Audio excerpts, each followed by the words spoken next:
Hello నమస్తే, welcome to the federal Andhra Pradesh. Amaravati గత 10 ఏళ్లుగా అందరి నోళ్ళలో నాటుతున్న అంశం. చంద్రబాబు నాయుడు గారు నిన్న మరో కొత్త పేరుని అమరావతి ఎజెండాలోకి తీసుకొచ్చారు.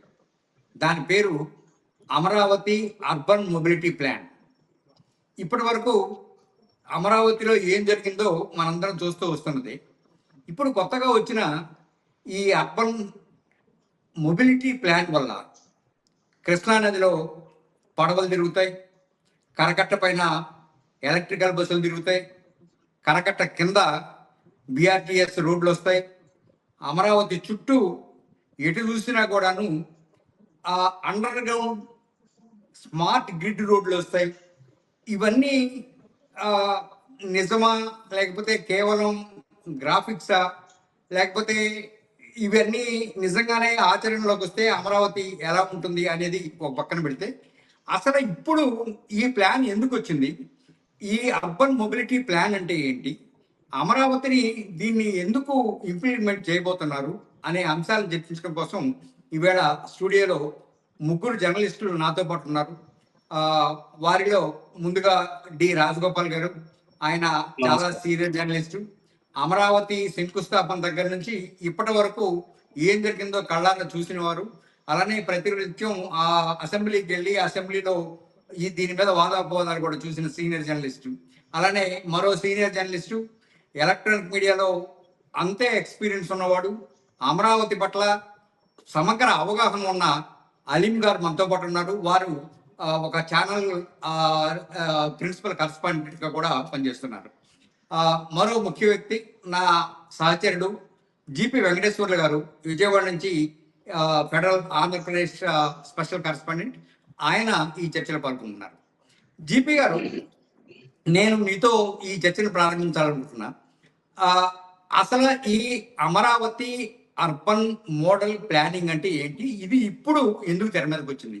ఈ అమరావతి అర్బన్ మోడల్ ప్లానింగ్ అనేది చంద్రబాబు నాయుడు మదిలో మెదిలినటువంటి ఒక ప్రత్యేకమైన కార్యక్రమంగా చెప్పొచ్చు సార్.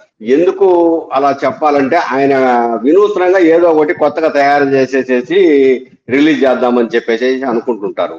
అందులో భాగంగానే అమరావతి అర్బన్ మొబిలిటీ ప్లాన్ అనేది అమల్లోకి వచ్చిందని చెప్పొచ్చు. దీన్ని బట్టి ఇది అసలు ఏంటి ఈ ప్లాన్ అంటే, వాటర్ ట్యాక్సీలు ఏర్పాటు చేయడము, అలాగనే కృష్ణా నదిని అమరావతికి అనుసంధానించటము, ఎలక్ట్రికల్ బస్సులు నగరంలో తిప్పడము, బిఆర్టీఎస్ రోడ్లు ఏర్పాటు చేయడము. ఆల్రెడీ ఇప్పుడు అమరావతిలో ట్రంక్ రోడ్లు ఏర్పాటు చేస్తున్నారు. అట్లాగనే 8 లైన్లు 9 లైన్ల రోడ్లు కూడా ఏర్పాటు చేస్తున్నారు. అయినా కూడా మళ్ళీ బిఆర్టీఎస్ రోడ్ అనే ఒక పేరు.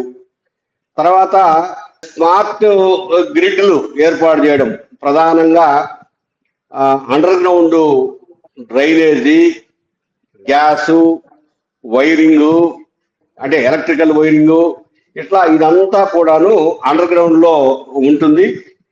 అట్లా ప్రధానంగా అందంగా కనిపించే రోడ్లు ఇట్లాంటివన్నీ తయారు చేయడమే ఈ Amaravati urban mobility plan sir. అయితే ఇది ఎందుకు ఇప్పుడు ఏర్పాటు చేస్తున్నారు అన్నారు కదా. ఇది ఏర్పాటు చేయడానికి దీన్ని తీసుకురావడానికి ప్రధాన కారణము అంటే అప్పులిచ్చే బ్యాంకులను మెప్పించడం. ఇవన్నీ ఉంటేనే బ్యాంకులు అప్పులు ఇస్తాయి, లేకపోతే అప్పులు ఇవ్వవు. అప్పులు ఇవ్వాలంటే ఇది మేము చేస్తున్నామని చూపించడానికి ప్రభుత్వం తీసుకున్నటువంటి ఈ కార్యక్రమం ఇది. Okay, right. దాని గురించి మరోసారి మళ్ళా చర్చిద్దాం. రాజగోపాల్ గారు, అసలు అంటే అమరావతి 29 గ్రామాలు, సుమారు 1,00,000 ఎకరాల్లో నిర్మిస్తున్న నగరం కింద, గ్రీన్ ఫీల్డ్ నగరం కింద చెప్తా వస్తున్నారు. ఈ నగరంలో ఇంకా జనాభా రాకుండానే ఈ సౌకర్యాలు ఏమిటి అన్న విమర్శలు వస్తున్నాయి. అసలు దీన్ని ఎలా అర్థం చేసుకోవాలంట? సార్, ఇప్పుడు ఒకటి, అమరావతిలో పనులు వేగవంతం బ్రహ్మాండంగా చేస్తున్నామని ప్రచారం చేస్తా, పనులు వాళ్ళు చెప్పినంత వేగంగా జరగలేదు. అయితే ఈ అమరావతి అంశం గురించి మళ్ళీ పాత భవనాలు నిర్మించి పాతవాన్ని పూర్తి చేసినంత తప్పితే కొత్త పనులు ఏవి లేదు. కాబట్టి చంద్రబాబు నాయుడు ఈ యొక్క అమరావతి అర్బన్ మొబిలిటీ ప్లాన్ అనేది మళ్ళీ కొత్తగా జనాల్లో ఏదో చేస్తున్నారు అని చెప్పడానికి మాత్రమే ఇది చేశారనేది నా ఉద్దేశం. ఎందుకంటే ఆల్రెడీగా ఇప్పుడు గతంలో ఈ కృష్ణానది నుంచి ప్లేన్ వాటర్ ప్లేన్ అని మొదలు పెట్టాడు ఫస్ట్ వచ్చిన కొత్తలో, ప్రమాణ స్వీకారం అధికారంలోకి వచ్చిన కొత్తలో సీ ప్లేన్ పెట్టి ఇక్కడి నుంచి శ్రీశైలం వరకు ప్లేన్ నడిపారు. అది నిరంతరం ప్రజలకు అందుబాటులో కూడా మళ్ళీ అది అంతా లేదు. ఇప్పుడు కూడా అంతే పనులు వేగం ఎక్కడ చూసినా జరుగుతాయని చెప్తున్నాడు కాబట్టి ఎక్కడ ఆ స్థాయిలో జరగలేదు. ఆల్రెడీగా ఉన్న పనులే ఇప్పుడు ఆల్రెడీగా ఈ అండర్ డ్రైనేజ్ కానీ వైరింగ్ కానీ ఇవన్నీ గతంలో 10 సంవత్సరాల క్రితం రాజధాని ప్రారంభించినప్పుడు మొదలైన పనులు అవన్నీ మళ్ళీ కొత్తదేం కాదు. కాకపోతే ఈ కొత్తదనం ఏదో ఒకటి జనాలు క్రియేట్ చేయాలి కాబట్టి చేసేది తప్పితే దీంట్లో ఏ కొత్తదనం అయితే ఏమీ లేదు సార్. Okay, right. అలీం గారు, చంద్రబాబు నాయుడు గారు ఏం చెప్పినా ఆయన దార్శనికత అనేది ఒకటి చెప్తా ఉంటారు. అంటే ఖర్చులు తగ్గించడము లేదా ఇట్లాంటి అర్బన్ ప్లాన్స్ చేయటము, భవిష్యత్తులో ఎటువంటి ఇబ్బందులు రాకుండా ఉండాలంటే ఇవన్నీ ఉండాలి అని చెప్తారు. మనం ఆ దిశగా చూసినప్పుడు అర్బన్ మొబిలిటీ ప్లాన్ని హర్షించాలా, లేకపోతే అసలు జనం లేకుండానే ఇటువంటి ప్లాన్ వచ్చినందుకు మనం ఏమైనా ఆక్షేపించాలా? థ్యాంక్ యూ అమరయ్య గారు. ఆంధ్రప్రదేశ్ లో అమరావతి నిర్మాణం అనేది $1 మిలియన్ ప్రశ్నగా మారిపోయిందని చెప్పి కూడాను ప్రతిపక్ష నేత వైఎస్ జగన్ గారు ప్రతిరోజు కూడాను విమర్శిస్తున్నారు. ఈ నేపథ్యంలో దాన్ని ఏదో ఒక విధంగా ముందుకు తీసుకెళ్లాలని గౌరవ ముఖ్యమంత్రి ఆలోచనలని ప్రతి ఒక్కరూ సమర్థించాలి. కానీ ఇవన్నీ కూడాను ఆచరణకు సాధ్యమా కాదనేది ఏదైతే మేధావులు మీలాంటి జర్నలిస్టులు అందరూ కూడా చర్చించాల్సిన సమయం ఆసన్నమైందని కూడా తెలుస్తుంది. ఎందుకంటే హైకోర్టుకు సంబంధించిన భవనాలు 550 కోట్ల రూపాయలు కూడా ఆ రోజు కేటాయిస్తూ ముఖ్యమంత్రి ఆదేశాలు జారీ చేశారు. అలాగే ఏదైనా సింగిల్ ప్లాట్ఫామ్ ద్వారా కూడా ఏదైనా వివాదాలు అంటే 9 జిల్లాలు కూడాను ఈ మొబైల్ సంబంధించిన ఏదైతే మీరు అమరావతి నిర్మాణానికి సంబంధించిన ఈ విధానం ఉందో దానికి సంబంధించి మొబైల్ మొబిలిటీ ప్లానింగ్ చేయాలని అనుకున్నారు. అందులో 9 జిల్లాలు కూడా ఉన్నాయి. ఇటు ప్రకాశం జిల్లా వరకు కూడా 9 జిల్లాలు కలుపుతున్నట్లు అని చెప్పారు.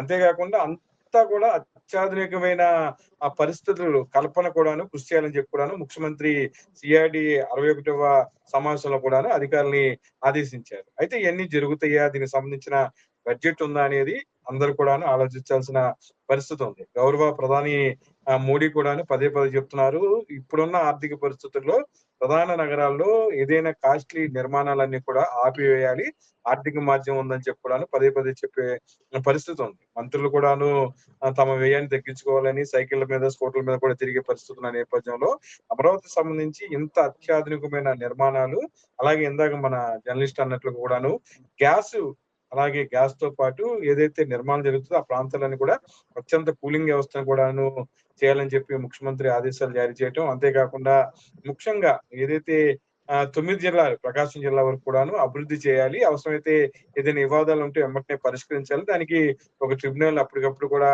సమస్య పరిష్కారం చూపాలని చెప్పి కూడాను ముఖ్యమంత్రి ఆదేశాలు జారీ చేశారు.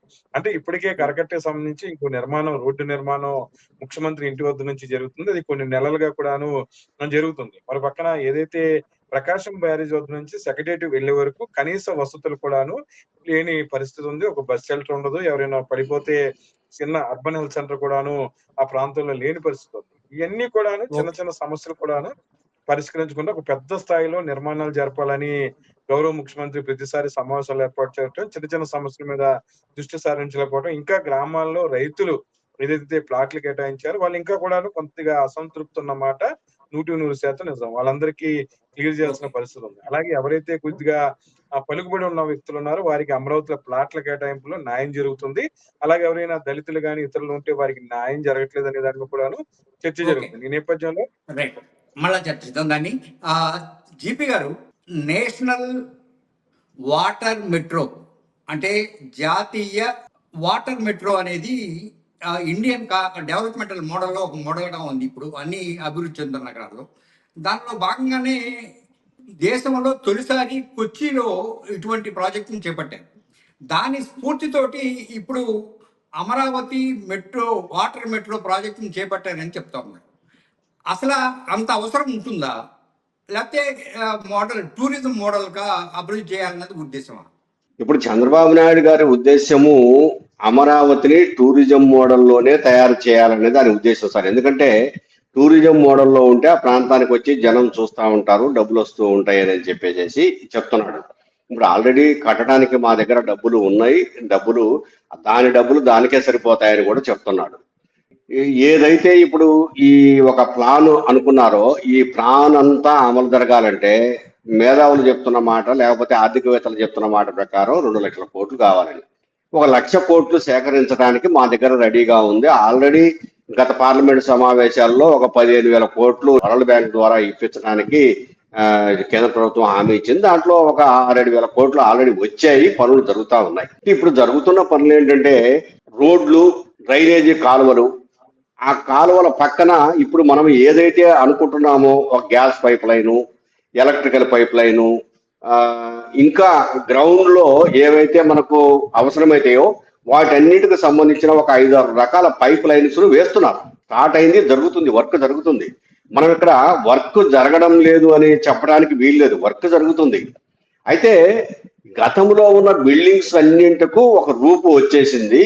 ఏది ఆ గతంలో టీడీపీ గవర్నమెంట్ ఉన్నప్పుడు నిర్మించిన బిల్డింగ్స్ కు ఇప్పుడు ఈ ప్రభుత్వం వచ్చిన తర్వాత ఈ 2 సంవత్సరాల్లో సెక్రటేరియట్ బిల్డింగ్స్ కానీ లేకపోతే మిగిలిన న్యాయమూర్తులకు సంబంధించిన బిల్డింగ్స్ కానీ కార్యదర్శులకు సంబంధించిన బిల్డింగ్స్ కానీ ఇట్లాంటివన్నీ వచ్చాయి, పనులు జరుగుతున్నాయి. అదే డబ్బు ఉంది, పనులు జరుగుతున్నాయి, కానీ వాళ్ళు ఊహించినంతగా అంటే ఎలా ఊహిస్తున్నారంటే ప్రపంచమంతా కూడాను అమరావతి వైపు తిరిగి చూస్తుంది. అమరావతిని అలా చూస్తే దేదీప్యమానంగా ఒక మంచి వెలుగును ప్రసరింపజేస్తుంది అని వాళ్ళు ఏదైతే కలలు కంటున్నారో అది జరగని పని, అది అయ్యే పని కాదు.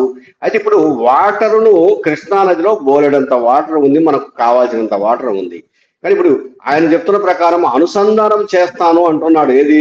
కృష్ణా నది వాటర్కు అమరావతికి. అమరావతి ఇప్పుడు కడుతున్న నగరానికి కృష్ణానదికి కరెక్ట్ గా 2.5 కిలోమీటర్ల డిస్టెన్స్. అంటే సెక్రటేరియట్ ఇప్పుడు ఉన్న తాత్కాలిక సెక్రటేరియట్ కు తాళాయిపాలెం దగ్గర కృష్ణానదికి రెండింటికి కలిపి ఉన్నది కేవలము 2.5 కిలోమీటర్లు లేదా 3 కిలోమీటర్లు. 3 కిలోమీటర్లు వచ్చేసిందంటే నగరం అంతా వ్యాపించినట్టే. వాటర్ కాబట్టి వాటి పైప్ లైన్స్ చేసుకొని వాటర్ కాలువలు తీని లేకపోతే మెట్రో లాగా ఒక కాలువ తీసి వాటర్ తీసుకురాని ఇదంతా ఏమైనా చేయాలి. కానీ దీనికంటే ముందు వాటర్ ను స్టాక్ చేయడానికి కొన్ని చెరువులు తవ్వుతున్నారు. 6 చెరువులు ఉన్నాయి. ఈ 6 చెరువులు అంటే పైనుంచి ఏదైతే వరదలు వచ్చినప్పుడు వరద జలం వస్తుందో వాటన్నిటిని ఆపేసేసి ఆ జలాన్ని ఉపయోగించి నగరాన్ని సుందరంగా చేస్తాము, గ్రీన్ ఫీల్డ్ నగరంగా చేయడానికి ఆ వాటరే ఉపయోగపడుతుందని చెప్తున్నారు. మరి ఆ వాటర్ ను సముద్రంలోకి నదిలోకి ఎత్తిపోయాలి, మళ్ళీ నదిలో వాటర్ తీసుకురావడం ఎందుకు? ఇది అంతా కూడాను చూస్తా ఉంటే సరే నగరము కడుతున్నారు, అందంగా ఉంది, రోడ్లు తయారవుతున్నాయి. ఆ రోడ్లకే ఇప్పుడు ఏదైతే 8 లైన్ల 9 లైన్ల రోడ్లు ఉందో దానికే పిఆర్టీఎస్ రోడ్డుని పెడతాడు. ఇంకా కొత్తగా రోడ్డు తీసుకొచ్చేది ఏమి ఉండదు. ఇవన్నీ చూడటానికి అందంగా మాట్లాడుకోవటానికి బాగా అందరికీ తెలిసేటట్టుగా ఈ రూపకల్పన చేశారు సార్. ఓకే, రాజగోపాల్ గారు 2014 నుంచి ఇప్పటి వరకు అంటే 2026 వరకు అమరావతి వివిధ రకాల షేపులు తీసుకుంటూ వస్తూ ఉంది. దానిలో అమరావతి అభివృద్ధి ఆగిపోయిందని, ఆ తర్వాత 3 రాజధానులని, అదని ఇదని చాలా వచ్చినాయి. ఇప్పుడు కొత్తగా మావిగన్ అనేది ఒకటి వచ్చింది. ఆ మావిగన్ని ఏమైనా ఆ ప్లాన్ని లేదా ఆ వైసీపీ మోడల్ని పక్కన పెట్టడం కోసం చంద్రబాబు నాయుడు గారు ఇప్పుడు ఏమైనా ఈ కొత్త తరహా ఈ మొబిలిటీ ప్లాన్ ని తెర మీదకి తీసుకొచ్చారని మనం భావించవచ్చా?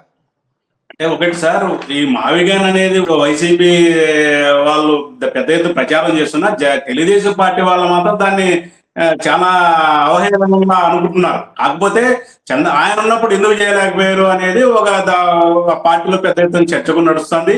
ఇది ఓన్లీ నవ్వుల పాట అయిందని ఇంకోటని చేసి, కాకపోతే జనంలో కొంతవరకు ఈ ప్రాంతంలో ఉన్నటువంటి వాళ్ళకి మాత్రం ఇది సరైనదే, ఆల్రెడీ అభివృద్ధి అయిన ప్రాంతం కాబట్టి ఈ ప్రాంతంలో ఒక చోట సెక్రటరియట్, చోట అసెంబ్లీ, ఒక చోట హైకోర్టు, కొద్ది భవనాలు కట్టింటే ఇంకా ఇంప్రూవ్ అయ్యేది, ఇటు మచిలీపట్నం నుంచి గుంటూరు వరకు పూర్తిగా కలిసిపోయేది అనేది అయితే జనంలో ఉంది సార్. అది ఆ విధంగా కూడా జనాల్లో మీరు అన్నట్లు ఆ మావిగాన్ అనేది పూర్తిగా మానేసి ఈ కొత్తది ఏదో మళ్ళీ చేస్తున్నాడు చంద్రబాబు నాయుడు. ఎందుకంటే చంద్రబాబు నాయుడు ఏం చేసినా నేను బ్రహ్మాండం చేస్తున్నాను, వెంటనే జరిగిపోతాను, కానీ అది క్షేత్రస్థాయిలో చేసేటప్పటికి చాలా అనుకూలమైనటువంటి ఇది కనిపించడం లేదు కూడా. అందుకోసం ఈ మావిగాన్ అనేది పూర్తిగా ఆ జనంలో నుంచి తొలగించడం ఒకటి, ఈ కొత్తదనం ఇప్పుడు కొత్తగా ఈ బిల్డింగ్ లో ఈ మామూలుగా ఆర్థిక మాంద్యం ద్వారా కొద్దిగా పనులు చేయకూడదు, పెద్ద పెద్ద భవనాలు కట్టకూడదు అంటే ఆల్రెడీగా మామూలు చిన్న చిన్న గతంలో మొదలైన పనులు జరుగుతున్నాయి తప్పితే ఆ కొన్ని ఎంప్లాయీస్ కోసం నిర్మించే భవనాలు దాని పెయింట్ వేయడము దానికి దాంట్లోకి రావడానికి కూడా ఎంప్లాయీస్ ఇప్పటికీ సుముఖంగా వ్యక్తం చేయడం లే. వాళ్ళ కోసం కేటాయించిన బిల్డింగ్ లో కానీ ఆ మంత్రులు కేటాయించిన దాంట్లో కానీ ఇవన్నీ వాళ్ళు ఏం చేస్తాం మనం ఎడాలు లేకపోయి అడేంది లేదు అనే ఒక భావన అయితే మంత్రుల్లో ఉంది, ఇటు ఎంప్లాయీస్ లోనూ ఉంది. ఆ విధానాన్ని పోగొట్టడానికి ఏదో కొత్తదనము గ్రీన్ ఏదో వ్యవహారం అంతా కొత్తదనం నడుస్తుందని చెప్పి ఒక క్రియేట్ చేయడానికే ఇది అనేది ఒక ఉద్యోగస్తులు అయితే చర్చ ఉంది సార్. ఓకే, జిపి వెంకటేశ్వర గారు ఇందాక అలీం గారు ప్రస్తావించారు ఒక 4-3 సమస్యలు. అందులో ప్రధానమైంది రైతుల సమస్య. ఈ రైతుల సమస్యను పరిష్కరించకుండా ఇట్లాంటి వాటిని అంటే ఇటువంటి ప్లాన్స్ ని ముందుకు తీసుకెళ్ళినప్పుడు జనం నుంచి వ్యతిరేకత వచ్చే అవకాశం ఉండదా? జనం నుంచి ఏ వ్యతిరేకత రాదు సార్. రైతుల నుంచి వ్యతిరేకత వస్తుంది అని అంటే వాళ్ళకి ఇవ్వాల్సిన ప్లాట్లు వాళ్ళకి ఇవ్వలేదు, ఇంతవరకు 100% ఇవ్వలేదు. అయితే ఇప్పుడు నారాయణ గారు మంత్రి గారు చెప్తుంది ఏంటంటే ఒక్క 600 ప్లాట్లు మాత్రమే ఇవ్వాల్సి ఉన్నాయి, మిగిలినవి ఇచ్చేసాము అంటున్నారు. కానీ ఇచ్చిన ప్లాట్లకు ఈ రోజు వరకు నిర్మాణం చేసుకోవడానికి అంటే బిల్డింగ్ కట్టుకోవడానికి అనుమతులు ఇవ్వడం లేదు. అది ఎందుకు ఇవ్వడం లేదు అనుమతులు అంటే దానికి ఒక ఫార్మేట్ తయారు చేస్తున్నామో దాని ప్రకారం కట్టుకోవాల్సి ఉంటుంది మీరు, అందుకని చెప్పేసి ఇవ్వటం లేదని చెప్పేసి సిఆర్డిఏ వాళ్ళు చెప్తున్నారు. అసలు ఇప్పుడు ఈ కొత్త ప్లాను ఇదంతా చూస్తా ఉంటే రైతులు వ్యతిరేకిస్తారా కాదా అని, అంటే రైతులు ఎట్లాగో భూములు ఇచ్చేశారు, ఇక వాళ్ళు ఏదో కట్టుకునేది కట్టుకుంటారు, అక్కడ ముందు మా స్థలంలో మేము కట్టుకోమంటే కట్టుకుంటామని ఎదురు చూస్తున్నారు. ఇక రెండో విడత భూసేకరణకు పోవడానికి పూర్తి వ్యతిరేకత ఉంది రైతుల నుంచి. ఇప్పుడు మనం ఏంటంటే మనం డిస్కస్ చేస్తుంది ఏంటంటే ఆహ్లాదకరమైనటువంటి అమరావతి నగర రాజధానిని మనం చూడబోతున్నాము. అది ఎలా ఉంటుందంటే కృష్ణా నదిలో ఒక పెద్ద పైపు లైను, ఒక పెద్ద ప్రధానమైన రహదారి గుండా ఒకవైపు నుంచి గుంటూరు వరకు వెళ్ళిపోతుంది. ఆ గుంటూరు వరకు కూడాను రోడ్డుకు ఆ పక్క ఈ పక్క చల్లటి వర్షం లాంటి నీటి చుక్కలు పడుతూ ఉంటాయి. ఇది చూడండి వాటర్ ఎట్లా ఉంటుందో అనేది అట్లాంటివి చూపించడానికి. ఇప్పుడు బిఆర్టీఎస్ రోడ్డు విజయవాడలో ఆల్రెడీ బిఆర్టీఎస్ రోడ్డు ఉంది, అదే రోడ్లు అక్కడ కూడా ఉన్నాయి. ఇక దానికి మళ్ళీ ప్రత్యేకంగా బిఆర్టీఎస్ రోడ్డుని ఎందుకు పెట్టాలి? ట్రంక్ రోడ్లు కడుతున్నారు. అట్లాగనే పెద్ద ఈ N6 అని E6 అని ఇట్లా అంటే తూర్పు పడమర ఉత్తర దక్షిణం రోడ్లు పేరు పెట్టేసేసి అవన్నీ హైవేలో గడుపుతున్నారు. కాబట్టి నిర్మాణము మొదలైంది, రోడ్లు వేస్తున్నారు. ఇదంతా చాలా గొప్పగా ఉందని చెప్పడం మాత్రమే ఈ కార్యక్రమం ముఖ్య ఉద్దేశం సార్. మీరు అన్నట్టు ప్రజల నుంచి రైతుల నుంచి పెద్ద వ్యతిరేకత కడితే కడతాడు, లేకపోతే లేదు, ఇది ఇంకొక 10 సంవత్సరాలకు కూడా అవదు అనే భావన మాత్రం ప్రజల్లో ఉంది. ఓకే, అలీం గారు ఇందాక మీరు ఒక పాయింట్ చెప్పారు, ఇది అమరావతి అభివృద్ధి అనుకున్నంత వేగంగా సాగట్లేదు అది అని. అంటే ఒకటి యుద్ధ ప్రభావం ఉంది. నా ప్రశ్న ఏంటంటే భవిష్యత్తును దృష్టిలో పెట్టుకుని నగరాన్ని నిర్మించాలన్న ప్లాన్ ఉండటం తప్ప, అలానే వైసీపీ వచ్చినప్పుడు 3 రాజధానులు ఉంది, ఆ తర్వాత ఇప్పుడు మావిగాన్ అంటుంది. వీటన్నిటిని కలగలిపి చూసినప్పుడు చంద్రబాబు నాయుడు పెట్టిన మొబిలిటీ ప్లాన్ రైతే కదా సార్. ఎవరైతే కూటమిలో ఉన్నారో ఉప ముఖ్యమంత్రి పవన్ కళ్యాణ్ కూడాను మనం అమరావతి అనే కన్నా జయాంధ్ర అంటే బాగుంటుందని చెప్పడం జరిగింది. అంతేకాకుండా మీరు ఏదైతే పెద్ద ఎత్తున చేస్తున్న అభివృద్ధి విషయంలో మొత్తం రాష్ట్ర వ్యాప్తంగా జరుగుతున్న అభివృద్ధిని కూడా దృష్టిలో తీసుకోవాలి తప్ప కేవలం అమరావతి మీద ఇన్వెస్ట్మెంట్లు చేయొద్దని చెప్పి కూడాను బీజేపీకి చెందిన ముఖ్య నేతలందరూ కూడాను నెత్తి నోరు ఎప్పటి నుంచో కూడాను కొట్టుకునే పరిస్థితి ఉంది. ఎందుకంటే అమరావతి అభివృద్ధి, రాష్ట్రానికి రాజధాని, ఇదంతా ఓకే, ఇది చాలా బాగుంది, ఏక రాజధాని ఆంధ్రప్రదేశ్ లో అమరావతి అనేది అభివృద్ధి చెందాలి అందరూ ఆశిస్తారు. కానీ అక్కడ ఏదైతే ప్రస్తుతం జరుగుతున్న నిర్మాణాల పేరిట కానీ రోడ్ల పేరిట కానీ ఇదంతా కూడాను ప్రస్తుతం అంటే నాకు మొన్న ఒక ఐఏఎస్ అధికారి మాట్లాడుతూ చిట్ చాట్ లో ఒక మాట చెప్పారు, ఒక 100 ఎకరాలు ఏదైతే గ్రేటర్ కమ్యూనిటీ లాగా మీరు డెవలప్ చేసుకుంటూ అంచెలంచెలుగా తీసుకెళ్లి దాన్ని ఒక మహానగరంలా చూపిస్తే బాగుండేది. కానీ ఈ విధంగా 16-17 మేజర్ రోడ్లను నిర్మిస్తూ అలాగే అక్కడో సగం కట్టుకుంటూ వెళ్ళి ఇవన్నీ నేను మళ్ళీ తిరిగి అధికారంలోకి వస్తే అమరావతి అనేది పూర్తి అవుతుంది, ఇతర పార్టీలు వస్తే ఈ రాష్ట్రంలో అభివృద్ధి జరగదని కేవలం దాని చుట్టే అమరావతి చుట్టే రాజకీయాలను తిప్పడం అనేది పద్ధతి కాదని చెప్పుకున్నాను. చాలా మంది ఆఫ్ ద రికార్డ్ వాళ్ళ పార్టీకి చెందిన మంత్రులు కావచ్చు, ఎమ్మెల్యేలు కావచ్చు, బీజేపీతో ఉంటున్న వాళ్ళు కూడాను చెప్పుకునే పరిస్థితి ఉంది. అంటే చంద్రబాబు నాయుడు గారు విజనరీ ఉన్న నాయకుడు, చాలా గొప్ప నాయకుడు అని అందరూ కూడాను చెప్పుకునే పరిస్థితి ఉంది. కానీ ఇప్పుడు ఆర్థిక మాధ్యం ఉన్న పరిస్థితుల్లో ఏదైతే కేవలం ఒక కాంక్రీట్ ఒక బిల్డింగ్ నిర్మాణం చేయాలన్నా మీరు 15 నుంచి 20 అడుగులు ఎత్తు లేపి నిర్మాణం జరిపే పరిస్థితి ఉన్నప్పుడు దానికి ఎంత వేలల్లో కూడాను ఖర్చయ్యే పరిస్థితి ఉంది. అలాగే మీరు విదేశాల్లో కూడా తిరిగి వచ్చారు అమరయ్య గారు. అక్కడ ఉన్న పరిస్థితులు వేరు, అక్కడ ఉన్న వాతావరణం వేరు, అక్కడ ఉన్న ఎకనామిక్ గోల్ వేరు. అయితే మనం అంతా కూడా depend on the world bank, అలాగే డిపెండ్ ఆన్ ది కేంద్రం నుంచి కూడా డబ్బులు తెచ్చుకునే పరిస్థితి ఉంది. ఈ నేపథ్యంలో మీరు పూర్తిగా అమరావతిని అభివృద్ధి చేయండి. కానీ దాంతో పాటు మిగతా జిల్లాల్లో కొన్ని రోడ్లు కూడా లేని పరిస్థితి ఇంకా విశాఖపట్నము అలాగే గిరిజన ప్రాంతాల్లో కూడా ఉంది. అలాగే పక్కనే విజయవాడ ఆనుకొని కూడాను నందిగామ కావచ్చు, కంచిచర్ల కావచ్చు, అలాగే జగ్గయ్యపేట ప్రాంతాల్లో ఇంకా కూడాను మంచినీళ్లు దొరకని పరిస్థితి ఉంది. ఇక్కడ కనీసం ఒక వాటర్ ట్యాంక్ ఏర్పాటు చేసి నీళ్లు ఏర్పాటు చేసే పరిస్థితి ఉంది. అయితే ఇది మీరే చెప్తున్నారు పదే పదే అమరావతి అనేది ఒక కంటిన్యూగా జరుగుతున్న నిర్మాణాలు, ఇది కొన్ని సంవత్సరాలు పట్టొచ్చు అని చెప్పే పరిస్థితి ఉన్నప్పుడు ఇప్పుడు ఎలాగ ఎకనామిక్ గ్రోత్ ఆంధ్రప్రదేశ్ లో ప్రజలు ఏ విధంగా ఉండాలి, ప్రజలు ఏ విధంగా ఆర్థిక పరిపుష్టికి మీరు ఏ మార్గాల్ని దిశానిర్దేశం చేస్తున్నారో కూడాను చెప్పలేని పరిస్థితి. అయితే ఇప్పటికప్పుడు ఏదైతే ఆయన మావిగాని అన్నాడు కాబట్టి నేను ఈ అంశాన్ని తెర మీదకి తెచ్చానని చంద్రబాబు నాయుడు అనుకోవచ్చు, జగన్ మావిగాని అన్నాడు కాబట్టి జై ఆంధ్ర అనేది పవన్ కళ్యాణ్ చెప్పొచ్చు. కానీ ఏదైతే ఇక్కడ జరుగుతున్న నిర్మాణాల విషయంలో కావచ్చు, అభివృద్ధి విషయంలో కావచ్చు, ఇక్కడ జరుగుతున్న స్క్వేర్ ఫీట్ ఏదైతే కాస్ట్ చెల్లిస్తున్న ఆంధ్రప్రదేశ్ ప్రభుత్వ తీరు కావచ్చు, ఇవన్నీ కూడాను విమర్శలు. అంటే ఏదో మనం వన్ సైడ్ గా చేసుకుంటే వెళ్తే అందరూ ఆమోదిస్తారనే ఆలోచనని ముందు ప్రభుత్వం ఆ విషయాన్ని పక్కన పెట్టుకొని ఇది ప్రజల రాజధాని, ఇది ఆంధ్రప్రదేశ్ అనేది ఇది ప్రజల సొమ్ము, ప్రజల రాజధాని, ప్రజలకు మనం సమాధానం చెప్పాలి. గ్రేట్, మీరు చాలా బాగా నిర్మాణాలు చేస్తారు, మంచి విజనరీ ఉన్న నాయకులు. అయితే గ్రానైట్ బాత్రూమ్ లో వేయకూడదు కదా, గ్రానైట్ బాత్రూమ్ లో మార్బుల్స్ వేయటం వల్ల కూడాను ప్రమాదాలు జరిగి కాలు విరిగిపోయే పరిస్థితి ఉంది. నువ్వు అందంగా నగరాన్ని నిర్మిస్తానన్నప్పుడు అందమైన నిర్మాణాలకు సంబంధించి వాటి చేయొచ్చు. కానీ ప్రతి విషయాన్ని చాలా కాస్ట్లీగా రిచ్ గా ఆలోచించే విధానాలు సృష్టి చెప్పి ఒక పూర్తిగా ప్రణాళిక అవసరమైతే అఖిలపక్షం ఏంటి, వైఎస్ఆర్సీపీ నాయకులను పిలవండి, వామపక్ష నేతలను పిలవండి, అందరిని పిలిచి అసలు ఏంటి ఇప్పుడున్న ఆర్థిక మాధ్యమ పరిస్థితుల్లో నేనేం చేయాలి అనేది ఒక దిశానిర్దేశం చేసుకోండి. ఎవరైనా మాట్లాడితే ఇతను వైసీపీ అనో, అతను మాట్లాడితే టీడీపీ అనో, ఈ వర్గ వైషమ్యాలని కూడా వదిలి మా అందరి హక్కు ఆంధ్రప్రదేశ్ రాజధానికి మంచి రాజధాని కావాలి, అది దానికి అందరూ కూడా కట్టుబడి ఉన్నారు. ఓకే, రాజగోపాల్ గారు ఇందాక జీపీ వెంకటేశ్వర గారు మాట్లాడుతూ ప్రపంచ బ్యాంక్ గురించి, ఆసియన్ డెవలప్మెంట్ బ్యాంక్ గురించి ప్రస్తావించారు. అంటే వాటి ఒత్తిడి వల్లనే ఇప్పుడు చంద్రబాబు నాయుడు ఈ అమరావతి డెవలప్మెంట్ ప్లాన్ మళ్ళా తెర మీదకి తీసుకొచ్చారని మనం భావించవచ్చు. అవును సార్, కరెక్టే. ఎందుకంటే ఏది కూడా ప్రపంచ బ్యాంకు వాళ్ళ సూచన మేరకు పోకపోతే మనం నిధులు వచ్చే పరిస్థితి లేదు.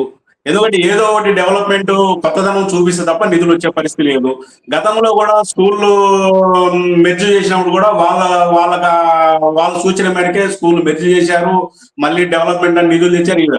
సేమ్ అదే సిస్టమే ఇక్కడ అమరావతిలో కూడా ఏదో కొత్తదనం వర్కులు చూపిస్తే తప్ప వాళ్ళు ఇచ్చే పరిస్థితులు వాళ్ళ సూచన మేరకే చేస్తున్నాడని కూడా ఒక అధికారుల్లో చర్చ ఉంది సార్.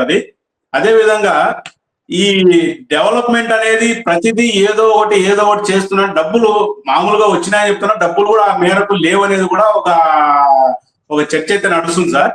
అందులో భాగంగానే ప్రపంచ బ్యాంక్ నిధులు మళ్ళీ రాబట్టడానికి కొత్తదనం ఈ అమరావతి అర్బన్ మొబిలిటీ ప్లాన్ అనేది కూడా తెచ్చారనేది అది ప్రజల్లో ఉంది, అధికారుల ఇటు రాజకీయ వర్గాల్లో కూడా ఉంది సార్. జీపీ గారు, ఫైనల్ గా నాకు ఒక మాట చెప్పండి. ఈ జనము లేని చోట ఇంతటి డెవలప్మెంటల్ ప్లాన్ ఇప్పటికిప్పుడు ఇది అవసరమా అనే విమర్శకులకి మీరు ఇచ్చే సమాధానం ఏంటి? ఇప్పటికిప్పుడైతే ఈ ప్లాన్ అవసరం లేదు, భవిష్యత్తులో ఈ ప్లాన్ చేయొచ్చు. ఆల్రెడీ రోడ్లు డెవలప్మెంట్ జరుగుతుంది కాబట్టి ఈ ప్లాన్ ద్వారా చెప్పదలుచుకున్నది ఏంటి, రోడ్లకు ఇరువైపులా మేము కావాల్సినటువంటి పైప్ లైన్స్ వేస్తున్నాము, దాంట్లో గ్యాస్ అందిస్తాము, ఎలక్ట్రిసిటీ అందిస్తాము, మంచినీళ్ళు అందిస్తాము, ఏసీ అందిస్తాము అని ఇట్లా అన్ని అందిస్తాము అని చెప్పడమే దీని ఉద్దేశం ప్రధానంగా. అయితే ఏలూరు నుంచి ప్రకాశం జిల్లా కనుక ఈ అభివృద్ధి జరగాలి అని చెప్పేసి ఒక ప్రత్యేకంగా ఆయన నిన్న మీటింగ్ లో కూడా అన్నాడు ముఖ్యమంత్రి చంద్రబాబు నాయుడు గారు. ఏలూరు నుంచి ప్రకాశం జిల్లా వరకు ఏంటి, ఇచ్చాపురం నుంచి ఆ నెల్లూరు జిల్లా కాడ వరకు మొత్తం అభివృద్ధి జరగాలి. ఆ జరగాలని ప్రజలందరూ కోరుకుంటున్నారు. నీకు ఆల్రెడీ ఇప్పుడు ఉత్తరాంధ్రలో బ్రహ్మాండంగా అభివృద్ధి మొదలైందని చెప్పేసి మీరే చెప్తున్నారు. విశాఖపట్నము భారతదేశంలోనే ఒక పెద్ద ఐటీ హబ్ గా మారుతుందని చెప్తున్నారు.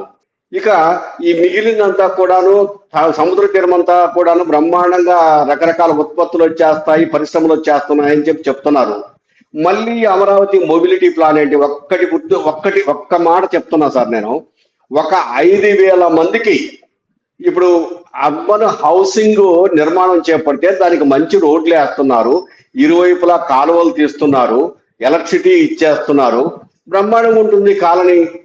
ఇప్పుడు మీరు అన్నట్టు మన సారు చెప్పినట్టు, అలీం గారు చెప్పినట్టు, ఒక 500 మందికో 600 మందికో లేదా 1000 మంది నివసించడానికి వీలైనటువంటి ఒక ప్రదేశాన్ని నెంబర్ 1 గా తయారు చేయండి. ఆ నెక్స్ట్ ఇంకోటి డెవలప్ చేసుకుంటూ పోండి. ఇప్పుడు 1000 మంది కాదు, మీరు అన్నట్టు ఏంటంటే ఇప్పుడు 29 గ్రామాల్లాగానే ఉంటాయి. అది ఏమి మామూలుగా అక్కడి నుంచి జనం వస్తుంటారు పోతుంటారు, అది మాత్రమే కనిపించింది. భవిష్యత్తులో కూడా అక్కడ సెక్రటరీస్ కు వాళ్ళకి కట్టిన గృహాలు ఇంకొక 5-6 నెలలు ఉంటే కంప్లీట్ అయిపోతాయి. మరి వాళ్ళు ఉంటే పొయ్యి వస్తుంటారు, లేకుంటే లేదు. ఇప్పుడు జనం లేని చోట వాళ్ళు ఉండి జనం ఇప్పుడు ఒక సెక్రటరీని కలవాలంటే, క్యాంప్ ఆఫీస్ లో కలవాలంటే టౌన్ లో ఉంటే పోతారు, కలుస్తారు, వస్తుంటారు. కానీ అతను ఆడనో అక్కడ ఉంటే అక్కడికి పోవడానికి 1,00,000 రిస్ట్రిక్షన్స్ ఉంటాయి. నాకు తెలిసి ఏంటంటే భవిష్యత్తులో ఇక ఈ బ్యారేజీ దాటిపోతేనే ఆడొక పెద్ద గేటు పెట్టి చెకింగ్ మొదలు పెడతారేమో అని కూడా అనిపిస్తుంది. చాలా మంది జనం అనుకుంటున్నారు కూడా, ఈ రోడ్ల మీద అంతా చెకింగ్ ఏముంటుందా, మనుషులను కూడా పోనివ్వరని అనుకుంటున్నారు.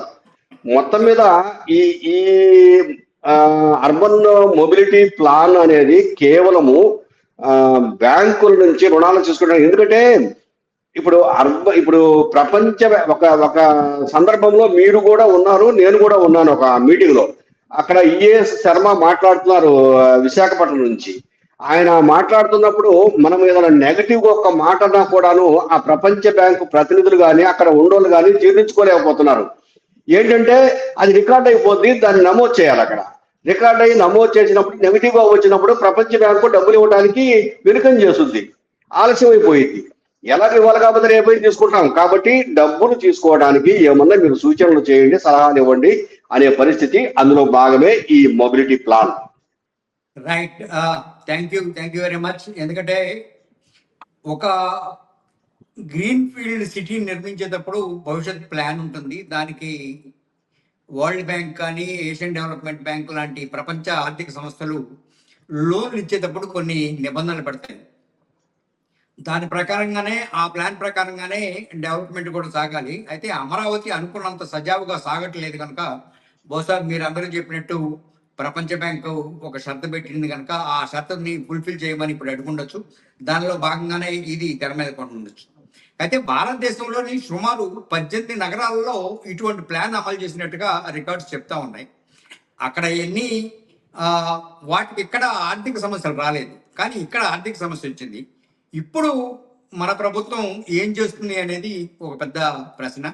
ఆర్థికంగా అన్ని రకాలుగా అభివృద్ధి చెందిన నగరాలతోటి అమరావతిని ఢీకొట్టేలాగా చేయాలనేది చంద్రబాబు నాయుడు ప్లాన్ కనుక, అయితే ఇది కేవలం ప్రకటనలతో సరిపోదు, లేదా గ్రాఫిక్స్ చూపించినంత మాత్రమే సరిపోదు. ఇప్పుడు ఇందాక మీరు చెప్పారు, ఏది అమరావతి పక్కన నడుస్తూ ఉంటే ఇది వాటర్, అది నీటి తుంపర్లు అలా పడి జనమంతా మెప్పేటట్టు, లేదా తర్వాత మన ముఖాలన్నీ చాలా అద్భుతమైన వికసించేటట్టుగా ఉంటాయేమో అన్నట్టుగా, ఇటువంటి గ్రాఫిక్స్ తోటి సంబంధం లేకుండా వాస్తవంగా ఇది ఎప్పుడు రియాలిటీలోకి వస్తుంది అనేది మాత్రమే ప్రజలు కూరుకుంటా ఉన్నారు. అది ఎప్పుడు పూర్తవుతుంది, ఇది ఎప్పుడు పెద్ద నగరంగా నిలుస్తుంది, ఎప్పుడు అమరావతి వైపు ప్రపంచ దేశాలన్నీ అమరావతి వైపు చూసేటట్టు చేస్తారన్నదే ఇక్కడ ప్రధానమైన ప్రశ్న. ఆ ప్రశ్నని ఇప్పుడు మీరందరూ మీకు తోచిన సూచనలు సలహాలు చెప్పారు. ఆ మేరకి ప్రభుత్వం ఈ అమరావతి నగరాన్ని పూర్తి సుందరంగా తీర్చిదిద్దాలని ఆకాంక్షిస్తూ ఈ చర్చని ఇంతటితో ముగిస్తున్నాను. మరో ముఖ్యమైన అంశంతో మళ్ళా కలుద్దాం. ధన్యవాదాలు.